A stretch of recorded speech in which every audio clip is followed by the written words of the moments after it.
Yon, what's up guys? Testing muna natin yung camera natin na naka-settings, yung tinuro ko sa inyo. Tapos, yung ayusin ko muna. Ayan. Testing lang natin yung vlog. Vlog style na ganyan lang, nakatayo lang. Yung gantong pwesto, ayan yung ganyan yung mga vlog eh. Tapos nakatayo lang. Eh, hindi naman tayo vlogger. Kunyari ang vlogger lang. Test. Tapos, ito yung vlog natin is barbecue. Uy, sarap. Sarap. Tinda dito yan eh, sa Gitmo. Sarap. Ito kasi yung mga barbecue na to, ginagawa lang dito.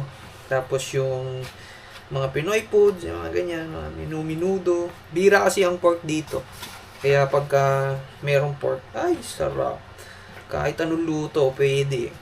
Tapos yung iba, minsan, kulang yung sahog na mabibili mo sa mall. Kasi limited lang eh.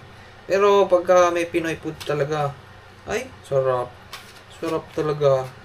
Ngayon, tinanggal ko siya sa stick. Tapos iinit na lang natin para may pagkain tayo.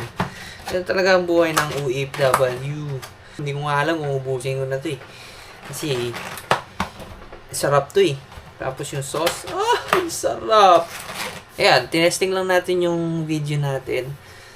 Kung okay lang ba, maganda. Basta yung mga tinuro ko lang na settings.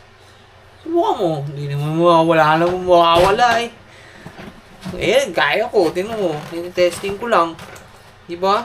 Tagal naman bago ko iinit to, puro kwento eh. Ayan o. Iinit na lang. Dahil pang kwento. Ayan, sige, okay na yan.